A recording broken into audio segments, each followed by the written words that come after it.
Welcome everyone to Color Commentary. We're your popper commentators, Michael Petchick and Adrian Gonzalez. How's it going, Adrian? Good.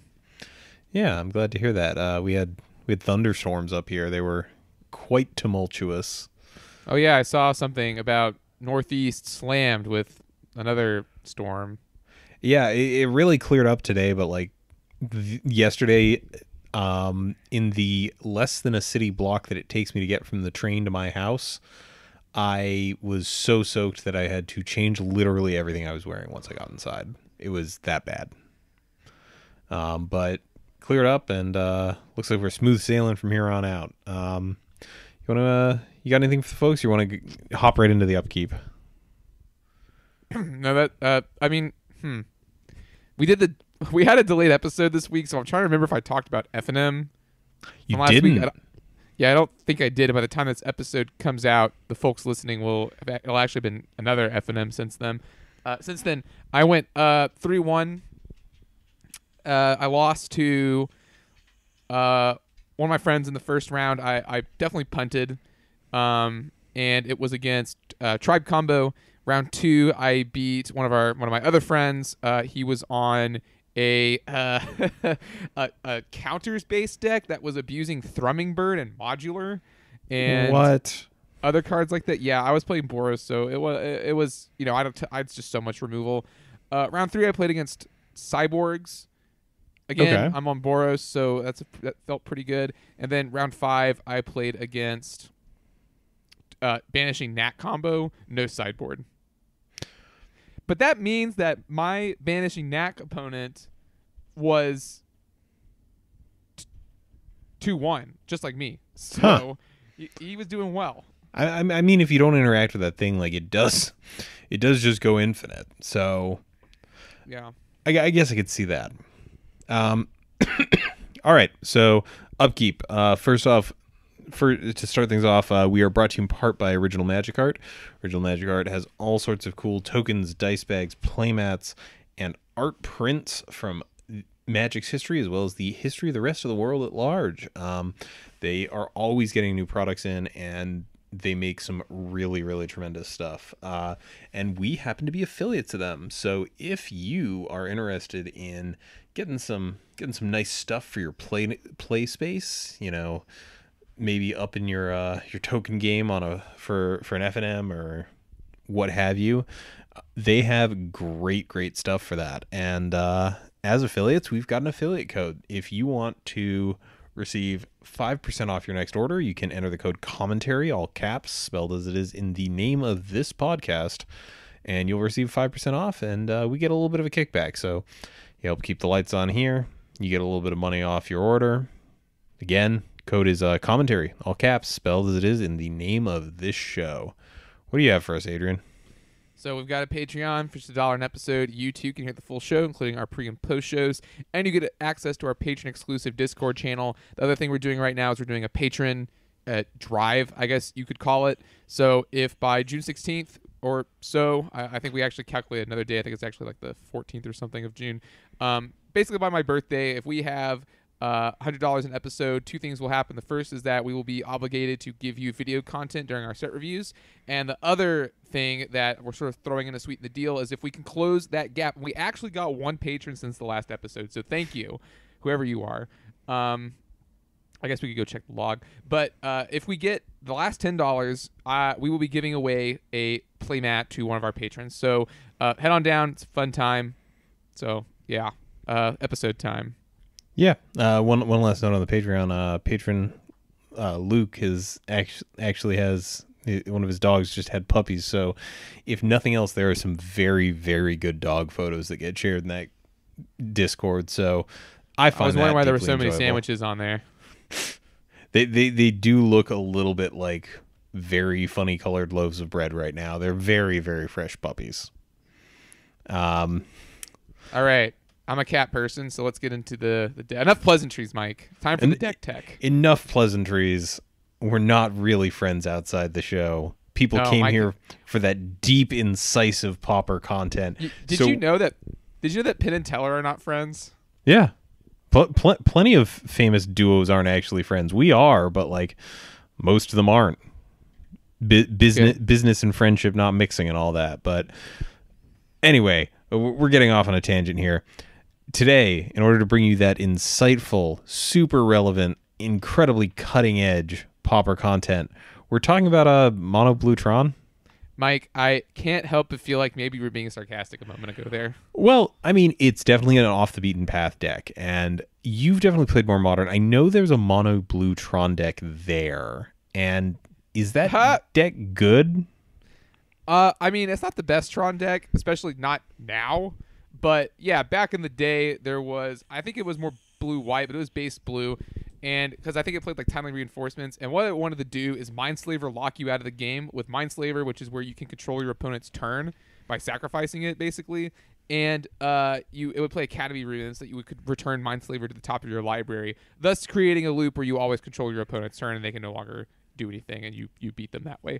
So that deck's pretty sweet. I think what we're really looking at this deck is that you could put Tron into basically anything, and it makes the deck way better. Yeah, and it kind of lets you skirt around, like, when you look at a card and you go, wow, if this was like 2 mana cheaper, I would totally play this.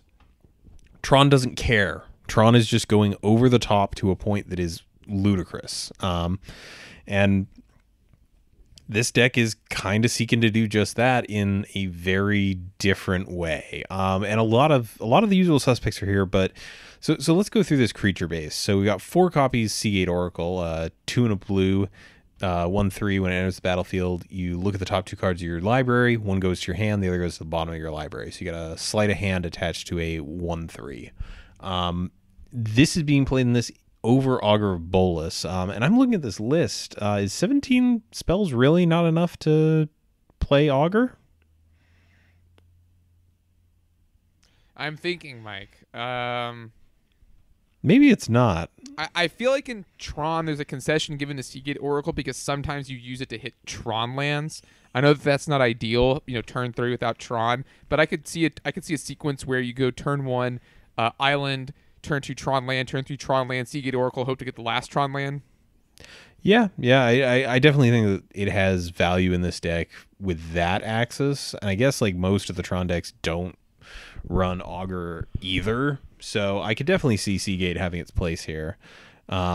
Next up, we have 2 copies of Mnemonic Wall, which is 4 and a blue for a wall. It's a 0/4 with Defender, and it has an enter the battlefield ability that is when Mnemonic Wall enters the battlefield, return target instant or sorcery from your... You may return target instant or sorcery from your graveyard to your hand. So I think we can guess what we're trying to do with this deck. We're trying to, play some instants and sorceries. Yar, flicker me walls. Oh, no. We went... That's a meme you haven't heard in a long time. I legitimately think it has been well over a year since I had to hear those words. That was a joke from back in the Drake era when you would flicker 2 walls, and Mike made a Drake pirate meme. I don't know. It was a good time. Yeah, I mean it wasn't, but like we managed to struggle through and find the comedy and the tragedy. But yeah, this is pretty common in a lot of Tron decks nowadays. But here we're doing something a little different with it. Next, we have 4 copies Muldrifter, 4 in a blue. It's a 2/2 with flying, and when it enters the battlefield, you draw 2 cards. You can also evoke it, which means you pay 2 in a blue, and when it enters the battlefield, you sacrifice it.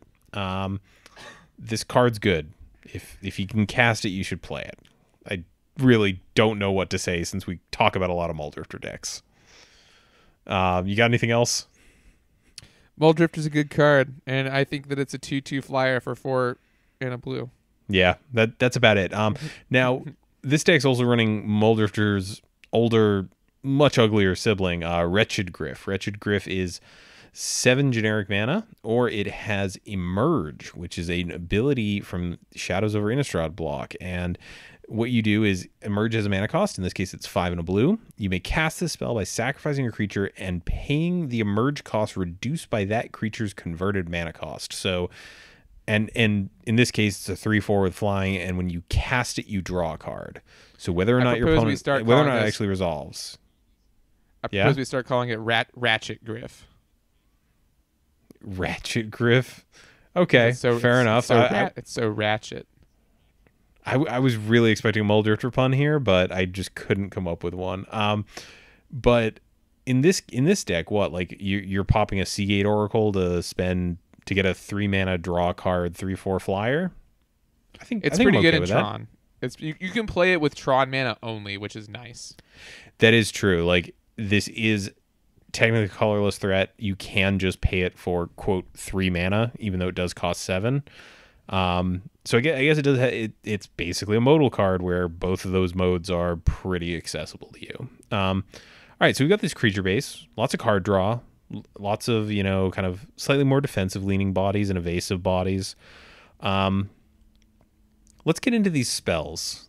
We're going to start things off with 4 of, you know it, you love it, the Pauper Remand Memory Lapse.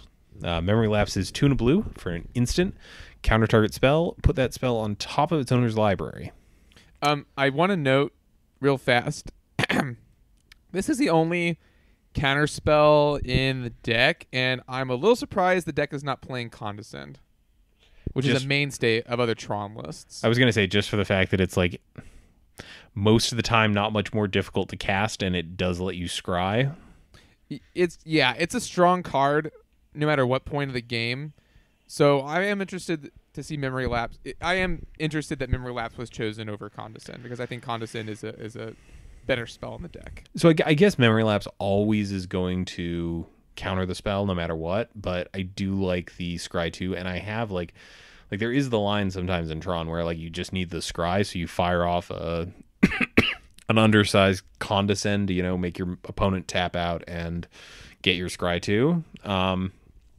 But yeah, I could see a definite argument for Condescend. Now this deck is a little less focused on absolutely a turn 3 Tron and trying to get that online like absolutely must do, but I don't know. I can see the argument for Memory Lapse. I could also see the argument for just running something like Prohibit, or another one of the 1 and a blue counter spells. But in this case, it's Memory Lapse.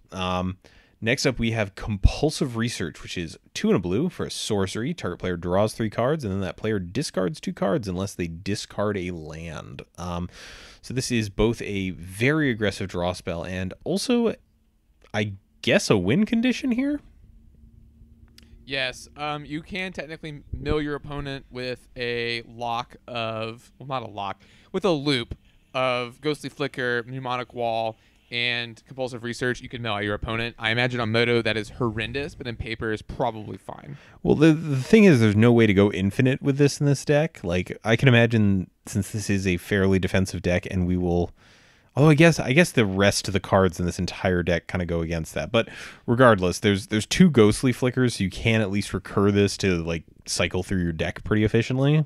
But yeah, so 2 Ghostly Flickers, 2 in a blue for an instant.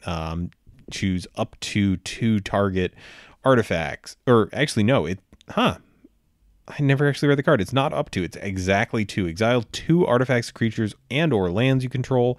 Return those cards to the battlefield under your control. So this is going to be flickering Evoked Mulldrifters. It's going to be flickering Mnemonic Walls. It's going to be flickering not Wretched Griff, but probably Seagate Oracle. This is kind of a staple of any deck that plays some number of Mnemonic Walls. You just want like one in there because sometimes you just get like disgusting value out of it. So I'm not really surprised to see this here. Yeah, me either. Next up, and here's where things start to get weird. We've got 2 copies of Time Ebb. Without looking at it, Adrian, do you know what Time Ebb does? I played Portal. I know what Time Ebb does. It puts a creature on top of its owner's library. For 2 and a blue at sorcery speed. So this is where the deck's sort of main plan is coming a little bit together. So it's got Time Ebb. It's also got Temporal Eddy, good friend of the show, Eddie. It's 2 and a blue. It's 2 and 2 blue. Put target creature or land on top of its owner's library. So a little bit more expensive, a little bit more utility. Keep your opponent off the mana, and then it wraps this up with 4 copies of Gone Missing, which is 4 and a blue for a sorcery. Put target permanent on top of its owner's library, and then you investigate. So, Adrian, Have you ever been Hmm. you ever been on the receiving end of a capsize lock? I have indeed, Mike. It is not fun. Have you ever been on the receiving end of a chittering rats lock? That one is a little bit rarer, but yes. Have you ever been on the like I can't say I've ever had this happen to me, but have you ever been locked out of the game by a gone missing? Because No, no. I think that's what this That's deck sort. wants to do. That's sort of a little. Sort of a little column A and a little column B. It's yeah. So for those a little bit less familiar with the format, if you have two mnemonic walls and a ghostly flicker, you can cast ghostly flicker targeting the two mnemonic walls. When they come back to the battlefield, you're going to have two triggers. One of them is going to return ghostly flicker. The other one is going to return another instant or sorcery. So what you can do with this is you can set up, if your opponent's a creature deck, like say Stompy, you could just keep playing Time Ebb and just lock them out of ever actually playing the game, beat them to death with a 2/2 in the air. If they're playing a less aggressive deck, you could perhaps go for the more ambitious Gone Missing, where you're just going to start capsize locking them, except it goes to the top of their library instead of their hand. And eventually they're just not going to have a hand, and they're not going to be able to really do anything. Sounds great. Yeah, seems miserable, Adrian. That said, like, if it works, I guess. In the artifacts, we've got 4 copies Expedition Map. It's a 1 generic mana artifact. You can pay 2 generic, sacrifice it, search your library for a land, reveal it, put it into your hand, shuffle your library. Pretty normal. Yeah. Tron decks usually play some number of these, and 4 is a little on the high side, but, you've got like a curve that starts at 2 and goes up to 7. I can totally see this. Then we've got 1 copy of Is It Signet. In this deck, it's really the red doesn't matter at all. Yeah. It's blue and a red. Blue and 1. It's a bounce land basically, but you have to pay for it. Yeah, and I mean, like, plenty of times, like, bounce lands go pretty much unused, and with this one, you're not taking up a land drop to do it. So, for example, if you've got Tron active, you tap your tower. Oh wait, this doesn't even bounce it. Jesus, yeah, no, like, you can just pay 2 mana for this, and it gives you another mana out of it. So, this is a 2 mana rock. Now, I do want to ask you the important question. Would you play something else over Is It Signet? Because, spoiler alert, there's no red anywhere in this deck. Maybe Mind Stone. I know that it gets you 1 less mana and it's colorless, so maybe the blue source is a little bit more important than I'm currently thinking. But the ability to draw a card late game seems pretty good. I mean, you could also. I'm trying to think of the other 2 mana rocks in our format. I guess we have. What is that thing called? Oh God, I'm blanking on this. I don't know, Mike. There is one other one, the Guardian Idol. I guess you could technically play. I'd forgotten about Guardian Idol. Enters the battlefield tapped though. I guess most of the time you don't use it on the same turn. There's also Star Compass, which is 2 mana rock, enters tapped, tap add to your mana pool 1 mana of any color. Oh, that a basic land you control could produce. Never mind. That's a bad card for this. Yeah, so I think I think the main thing here is just it ramps you, and then we've got 4 copies of Prophetic Prism, 2 generic for an artifact. When it enters the battlefield, draw a card. 1 generic and tap, add 1 mana of any color to your mana pool. So filtering, basically, and card draw. Staple of Tron decks everywhere. For the lands, we've got 1 copy Haunted Fengraf. It taps for colorless, pay 3, sack it. You get a creature back at random from your graveyard. A copy of Lonely Sandbar, the Onslaught blue cycling land. A copy of Remote Isle, the Urza Saga blue cycling land. 7 snow-covered islands. Spoiler alert, the snow-covered bit does not matter. And then 4 of each Tron land. All right. Actually, a pretty healthy 22 lands. Yeah, 22 lands is a good place for this deck to be. It has a frankly absurd amount of card draw. Like Memory Lapse, kind of. And we've been talking with the patrons about this quite a bit. It's kind of Remand. It's not really Remand, but it's kind of in that your opponent is losing a card versus you drawing a card, but I don't know. Like, you got plenty of card draw in this deck. I don't think you need to worry about hitting enough lands with 22 of them in the deck. I think you're probably pretty safe there. Yeah, I agree. So what are your thoughts on this thing? Because this has like 1-5-0 with it, and a version of it showed up at Rags to Riches, the most recent Rags tournament. Any thoughts on this thing? I honestly don't know what to think of it. It's playing a lot of good cards. Like, Tron is powerful, Muldrifter is powerful. I think we talked about it before on the show. It's a Muldrifter deck, right? Like, you can sort of play whatever and then play Tron and Muldrifter and you'll be fine. I guess I'm just a little bit questioning of the sort of game plan of, I'm not seeing anything in this deck that allows it to go late enough to kind of like it's a deck that relies a lot on like 1-for-1 removal or 1-for-1 countering, or like, you know, bouncing your opponent's creatures. Could we say this is a tempo deck? Not like, I guess it's early in the game. Spells like Time Ebb and Temporal Eddy and Memory Lapse represent tempo-ish plays, but I'm not sure I'd go so far as to call this a tempo deck, because it's when I think tempo deck, and I'm not sure how many folks listening are on Twitter. There's a great meme going around of the definition of a tempo deck, and when I think tempo, I think efficient creatures backed up by protection and removal for your opponent's threats, like interaction, like a lot of interaction. And here, like, you're not hoping to land an early threat and ride it to victory. You're hoping to just prolong the game long enough that you can start like establishing these weird locks and, you know, tempo-ish plays, but you're not seeking to play that game of like, I'm going to resolve one Delver, make sure you can't resolve anything that interferes with that plan, and like just bash in for three a turn. Okay, that's fair. Now this deck, I've seen this list before. I've seen discussion about it before. If it has a second color added to it, where do you feel like it goes? I feel like you could play... Sorry, I'm just thinking. Maybe you could play Splash Green for Pulse, Splash Red for, you know, an actual removal suite. I don't know.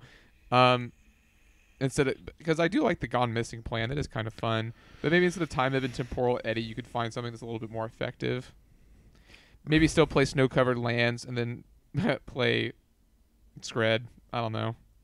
Yeah, I guess like you could splash into red for that. I kind of like the idea of splashing into green, not just for like Pulse, but like you could splash into green and also use that as a way to get access to Moments Pieces for the early game. That's true.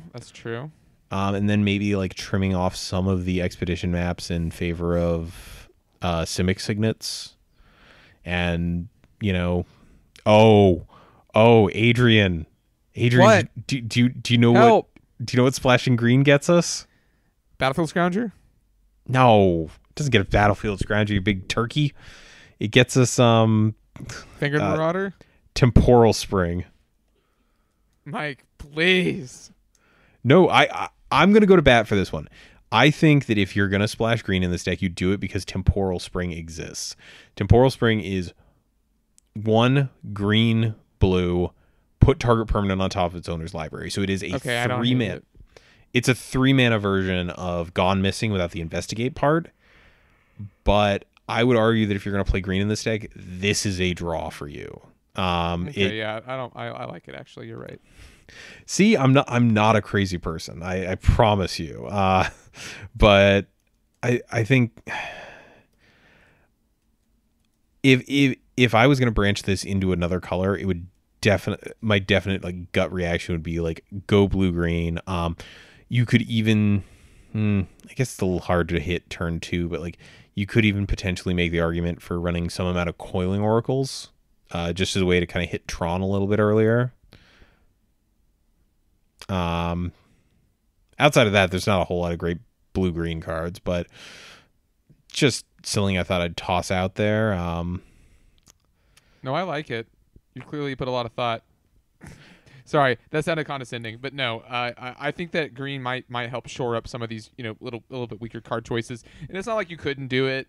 You could, you have Prophetic Prism. You could swap Izzet Signet for Simic Signet, and then you could play some amount of the filter lands as well. And I think you'd be just fine off of Small Splash. Yeah, I don't even think like filter lands. Like I think you'd probably just wind up replacing a couple of the cycling lands with gain lands even. Now my only concern here is that we might be missing something, so I'm just gonna quickly double check and see if there's any other top of library bounces, because I want to say, isn't there one from Theros block that scries? Yeah, there's Voyage's End and Griptide. Voyage's End, I'm pretty sure, is to hand, but Griptide is the top of library. It's 3 and a blue. All right, let me just double check and see what else we've got. There's Aethertoe, which is 3 and a hybrid Azorius. Put target attacking or blocking creature on top of its owner's library with Conspire. What else do we have here? God, not a lot. I'm kind of shocked. Turns out this is an unfun mechanic, Mike. It turns out, I think more than anything else, it's just not a good mechanic. It doesn't actually like solve the problem. It just slows down the problem. Yeah, I'm just looking here and like, there's not a lot of really great cards that manipulate cards to the top of your opponent's deck. And yeah, I guess I could see the argument that might be a slightly unfun mechanic. So I guess my only concerns, or one of my concerns with this deck, is the fact that this deck does not win quickly. Oh, you know what we missed? Grasp of Phantasms, Adrian. How dare you? It's a 4 mana, put a creature back on top of its owner's library, but it is flashback for 8. I don't know. This is a bit of a niche mechanic, so I'm not surprised that I'm not exactly finding, untapped stores of gold here. So I guess my concern with this would just be the fact that your actual win con here is what? 6 or 10 creatures, most of which are 1/1s and 2/2s. I have to imagine, clock is a problem. Muldrifter's got the beats. Yeah. Again, it just makes me think about, splashing into another color, maybe red, because if you can, you could get to double red in this deck without a lot of trouble, and then you could just, Rolling Thunder them. For sure. Let's take a quick peek at the sideboard, because let's talk about the fact that the first 2 things in this sideboard are lands.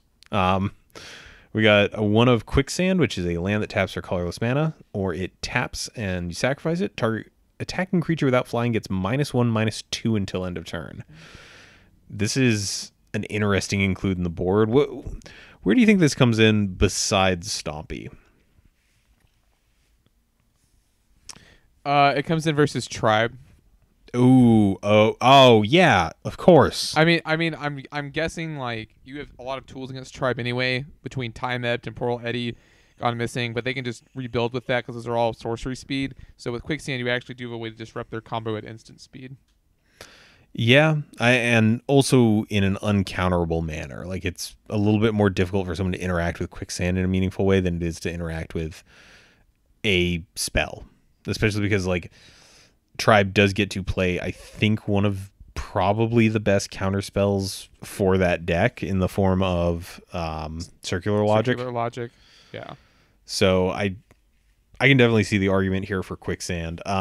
We got 1 copy of Radiant Fountain, the colorless land that gains you a life when it gains you 2 life when it enters the battlefield. I don't know why this is here in the board. Maybe the deck builder is worried about burn, but I don't know. but like, is siding one copy of Gain 2 Life really going to do it? Well, you also have 2 Dispels, counter target instant spell, and 3 Hydroblasts. Mm-hmm. Yeah, I think those are much more reasonable includes against that deck. Mm-hmm. Now this deck's stock is probably going down if people continue to play the more creature based burn lists that have been showing up with what do you call it? Gitu Lavamancer or G2 Lava. Yeah. Yeah. I mean, are people playing that deck? Real question. I think I saw it in the results for the challenge. I could be mistaken, but I was pretty sure I saw it either in the challenge results. Yeah, there it is. There's someone at sitting at 4-2 with it. But I mean, returning to the sideboard, there's a single copy of Capsize, 3 copies of Fade Away. I can only presume for Elves and Boros. 2 copies of Serrated Arrows and 2 extra copies of Wretched Griff for those matchups with heavy amounts of removal. So what's kind of your verdict on this thing? Because it's out there. I think it looks fun if big blue decks sort of strike your fancy. I think sleeve it up and take it to your next F&M. I think the fact it's only 1-5-0 result speaks to that's a little bit inconsistent. But at your local meta, I don't think you'll have too big of a problem because you are, like I said, playing some pretty strong cards that are strong by themselves. You know, Tron and Muldrifter. Yeah, this kind of strikes me as one of those like 30-70, 70-30 decks where like matchups are either pretty good for you or pretty bad for you. I don't think this is like, one of those 50% against the field types of brews. Yeah. In terms of price, it's $50 online and it's $75 in paper. And I'm looking through in paper all the parts of this that are expensive. Besides the snow-covered, I guess even the snow-covered islands have other uses. One thing I do want to quickly mention: did you notice Muldrifter is $150 now? I did not notice that. It's unfortunate. Will I ever complete my promo set, I wonder? I don't even want to know how much those are worth. Yeah, and I'm looking online, and yeah, the Hydroblasts are pricey, but like you'll get use out of those, and the islands are a little on the pricey side of things. But again, if you ever want to play Blue Red Delver, you're gonna need those anyway. So I can't see any of this being like a downright bad investment, but Yeah, my promo Muldrifter is now like $15. Yeah, I don't care for the art. It's a little too aggressive. I like my dumb flying fish. Yeah. All right, so we're closing the book on Mono Blue Tron now, and we're moving on to the recent metagame results because we have had a late episode. We've been busy. We had the anniversary episode, so like we have not had a chance to really sit back and look at the metagame results. And as we've talked about before on this show, with the swap to leagues not really giving perhaps the most useful data, we're now kind of left with the challenges. And you brought this up because you thought there were some interesting things worth discussing. What happened this past week in the Pauper Challenge, Adrian? Well, we saw 3 Stompy decks, granted in the bottom, but still in the top 8. So that's one of the big things I wanted to cover. Other miscellaneous news is that One Land Spy is in the top 32. We'll cover that as well. But let's take a look at these top 8s. So the first is Hellsaw in first place with Stonehorn Dignitary Tron. I am understanding based on some questions I asked some folks that's a preference of the pilot to run Stonehorn Dignitary, but clearly it worked. In a top 8 where the 3 bottom decks are Stompy, that's obviously seems like a good call. Oh yeah. So yeah, the deck is just stacked to beat decks like that. It's got a main deck Serrated Arrows. I think that actually might be coming in for Tribe and Delver, because it's very good against both of them. You can flicker it with the Ghostly Flicker to keep doing it. Serrated Arrows actually seems like a very well positioned card at the moment. I'm still running in Marasatron, one main, one side, just because like it has game against Tribe, it has game against Delver. Also, shockingly, in second place is Mono Black Control. some of the new tech in this list, and I know I'm talking about innovations that are a little bit older, but I just want to talk about sort of where these decks are landing at right now. We see 2 copies of Thorn of the Black Rose in the main deck, and then 2 copies of it in the sideboard as well. Also a Keep a Gang Shinobi, which is pretty sweet, but Mono Black has become a Monarch deck. And I know that it was sort of a will she, won't she for a while there, but I would say squarely is a Monarch deck at this point. When we were in Japan, I saw my friend, I was going to say his name, but I guess it's not important, beat the mirror simply because he was the one who had the Monarch, and the opponent was not running any Thorns of the Black Rose themselves. So in that matchup, where you're really about grinding your opponent out of resources, and whenever the dust settles, whoever has the creature basically wins the game. That helped him out a ton.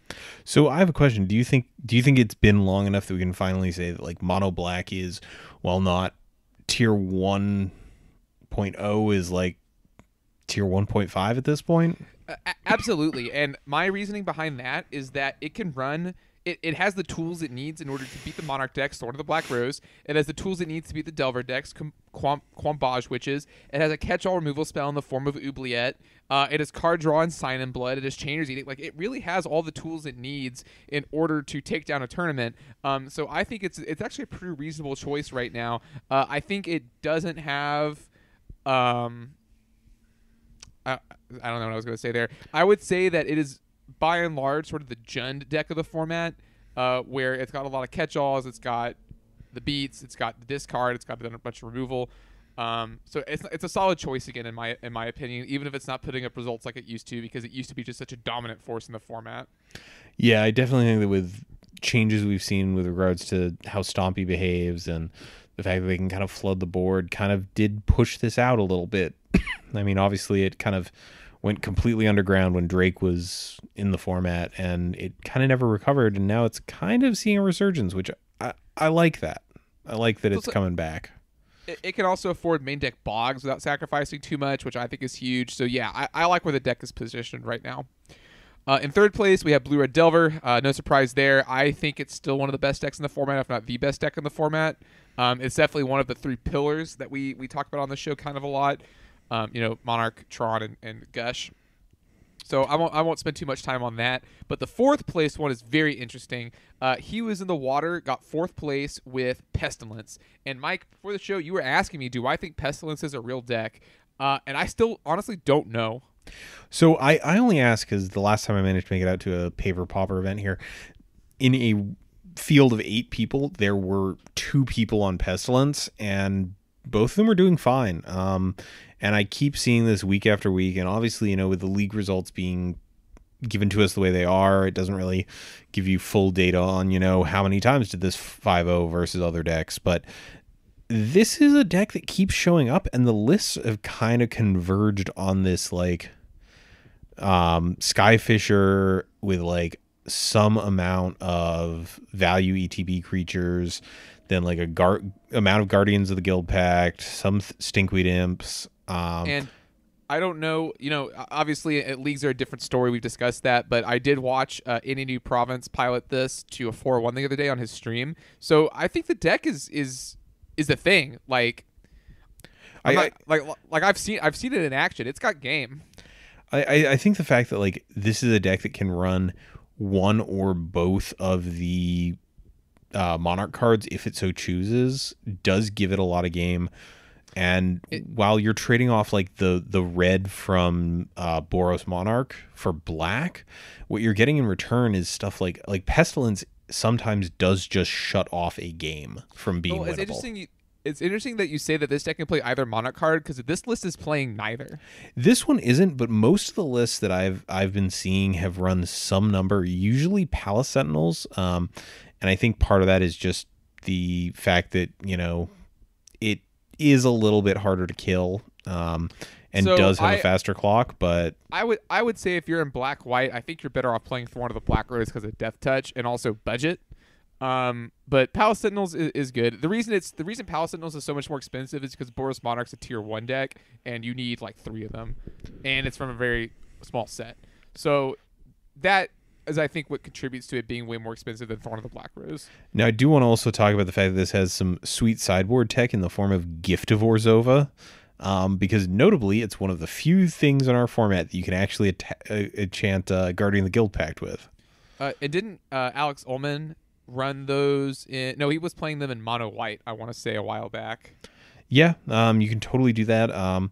Interesting that Patrician Scorn was the choice for enchantment removal on the board here. Well, it's basically free, right? So I don't mind it. It is free. You are also running 7 of your own enchantments, and like while you do have ways to recur them in the form of Custodia Squire. Oh, because you're playing Pestilence. It's just a little funky to me. Another piece of neat meta tech that I think is interesting is the 3 copies of Deadweight. Traditionally, those have been used to kill ATOG, but they're actually extremely good against Tribe Combo as well. That is true. Like, there's no way that they can kind of get around that. And then it's got your favorite card. Debuff. It's got your favorite card, Grim Harvest. It does have Grim Harvest. It's funny because this is a doozy to watch players try to remember and pop in paper. One of my opponents who I actually played against the last time I went was on this list, and he was like, I just picked up this list. I've never played it before, and like, what is Grim Harvest? And I was like, yeah, it's a weird card. You should have grabbed him by the collar and shouted, "We got a reader!" in his face. Yeah, this is definitely probably I would guess probably the most reader card in the entirety of Pauper. For those who are unaware, Grim Harvest is 1 and a black for an instant return target creature from your graveyard to your hand. It has Recover for 2 and a black. Recover is when a creature is put into your graveyard from play, you may pay 2 and a black. If you do, return this card from your graveyard to your hand, otherwise exile it. So something that's a little tangential, but I think is kind of interesting here. I was in Japan, and a lot of the comments are obviously in Japanese, and so it was really stretching my do I remember what that card does? And the answer was yes, actually, for all of them. So that was kind of nice, but I did have to try and remember what all these cards did, and I can't imagine playing against Grim Harvest, not seeing what it does. Oh, there was one I didn't know: destroy target spirit, non-spirit. But my opponent said it to me, and then I remembered that was the art on that card, and I was like, oh yeah, that's what that card does.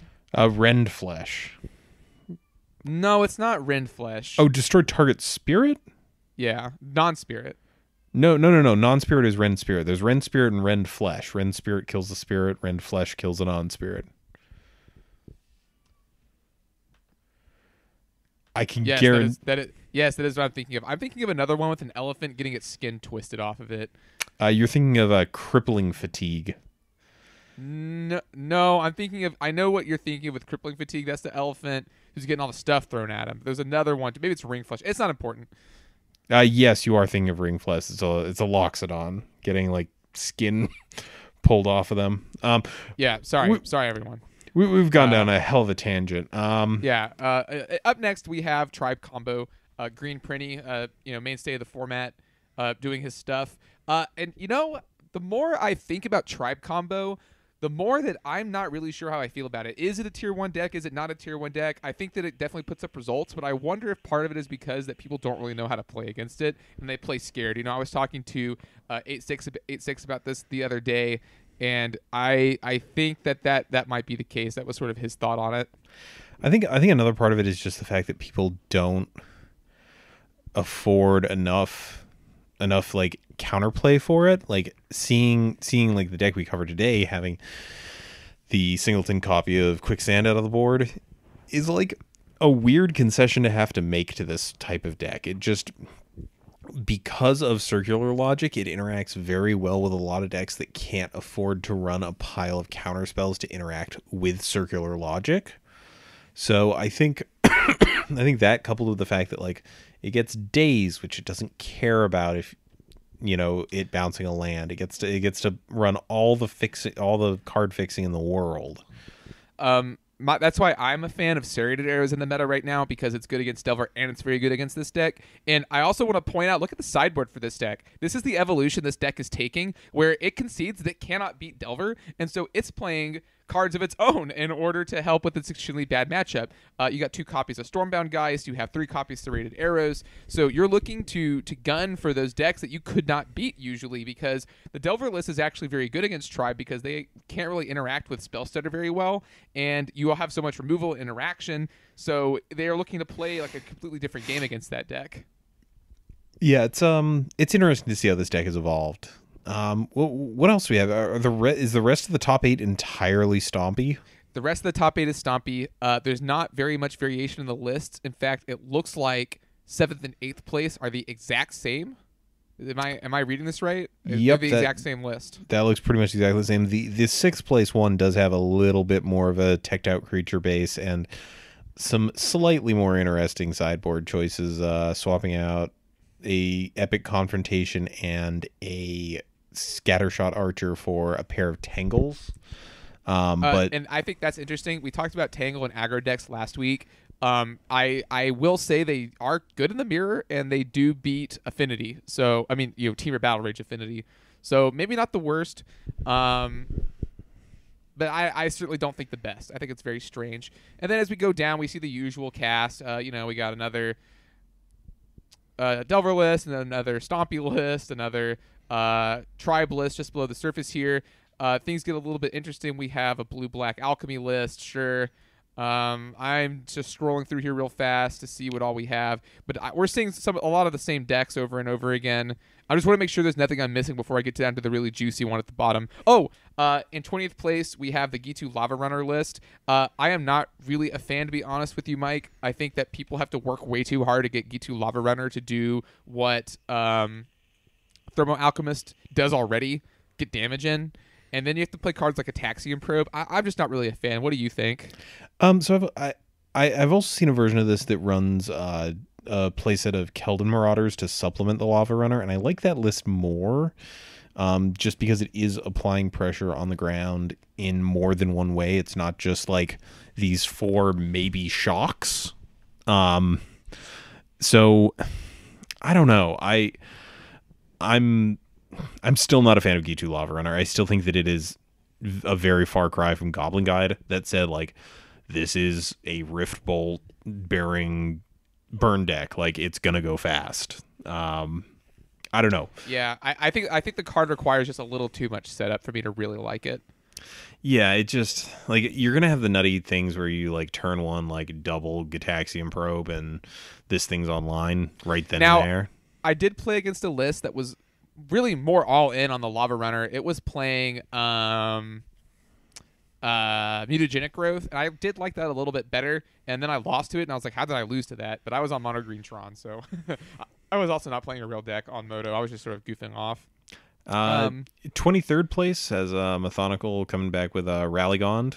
Hey, that's deck. Exactly what I was just about to say. Yeah. Sorry. I'm being real aggressive with my talking right now. I apologize. No, you're all good. Yeah, like, this is a deck that Methonical's seen success with in the past. Doesn't really surprise me to see him showing up again with it. Now, his newest iteration does involve 4 copies of Windscarred Crag and 4 copies of Faithless Looting. I don't know if that's a new edition or not, though. I think that the Faithless Lootings are new, and frankly, like, that is one of the better options for non-qualified filtering, if that makes any sense. Like, and he was also a fan of Faithless Looting and Boros as well. It might just be a pet card also. For what it's worth, I think Faithless Looting is a really, really solid card in this format that is underplayed. Just like the flashback's always card neutral. The first one is technically card disadvantage, but if you're a deck that needs to just see a velocity of cards versus a quantity of cards and just sort of filter away, this is a pretty effective way to do it. Like, it lets you look at 2 more cards. It lets you put stuff in the bin. Obviously, this isn't a deck that has a lot of interaction with stuff that's gone to the graveyard, but I think that here it just, like, I guess you can pitch your Prismatic Strands to it. But and you got the copy of Sen's Enlistment and Battle Screech, so like, it does get some value out of the graveyard now that I look at it. But I don't know. I like Faithless Looting here for what it's worth, and I'm a little curious about quite how many red sources are in here, but just on account of there's really two spells in this deck that actually need red mana. I guess it does get you some pretty cool stuff out of the sideboard in the form of Electricity and Pyroblast. So that is a pretty strong mark in its favor in terms of wanting to run those extra red sources. Right after him in 24th place, we have a weird blue-red deck that's playing Jeskai Sage, kind of interesting. Also a Skred deck, so that's kind of cool. We do actually have a mono green Tron in 27th. Pretty interesting, playing Accomplished Automaton. Yes, don't talk to me or my tiny son ever again. We have... Okay, I'm down at the bottom. Let's talk about that 32nd place list, which is One Land Spy. Yes, One Land Spy got top 32 in a challenge. You need to stop clock is right twice a day. This is, I believe, the deck's first result in like 2 or 3 years at this point. And hey, some people might knock it for only being 32nd. I say power to that player. Blunders, I believe is how you would say this. That's really cool. I don't know if you're a listener, but if you're out there, congratulations. That's we dog on that deck all the time. So to see it here on Wizards of the Coast's website published in a list is impressive to me. Yeah, and this list looks slightly different from the last time I've seen it, but admittedly, this is not one of those things that I'm super up and up about. It looks like this is the Haunting Misery version that hopes your opponent is at a low enough life total that when the combo resolves and Balustrade Spy mills everything into your bin, you have exactly enough to kill them off with just the Haunting Misery. Well, you should have 20. You should be able to do 24 damage, which in this format I think is usually winning you the game. But think about this versus Rallygon with Soul Sisters or something. I don't think you can beat that. Yeah, I don't think those are like huge forces within the format, but like it does kind of have that limitation game one. That said, it does also have the incredible surprise factor that this deck has, though reduced a little bit once you land grant for your forest, or drop a bunch of lotus petals. It kind of becomes a little bit more obvious as to what you might be trying to do. One of my funniest Moto stories is dazing someone's land grant. That was a great time. It is like one of the most exquisite feelings in the entire world. Now, let's talk about this board here, because I think there's an infinite combo here and I can't see it. I don't remember what it is, but I do know that it works, and it has something to do with Gray Merchant, Cavern Harpy, and I want to say Morgue Theft, maybe. Well, so hold on. Like, I guess so Songs of the Damned at most is getting you what, like there's 4 of them. Like, I guess you could generate a whole boatload of mana, like that, 96. In that case, like you still don't have the blue though. For Cavern Harpy, you must be using Lotus Petal. But then you only get... Oh, wait. You got Blood Celebrant in here. The black 1/1 with black, pay 1 life, add 1 mana of any color to your mana pool, which we're now getting into, like, weird territory. So, I don't know. Like, so what's the mnemonic wall for, then? There must be an interaction with mnemonic wall for you to get back... Morgue Theft. It must be for Morgue Theft. Well, like, because Haunting Misery, because you could get back Haunting Misery with it, like, and then Haunting Misery again. No, because Haunting Misery exiles the stuff out of your bin. Oh, sorry, I missed that. So I think it must be for Morgue Theft somehow. I think it could also just be for your instants, like your rituals. Like, that seems bad. But I imagine there's lines with this deck where you have to Songs of the Damned more times than you have Songs of the Damned in hand. Okay, maybe. I don't know. I do very much like the sideboard tech of popping in a Reverent Silence.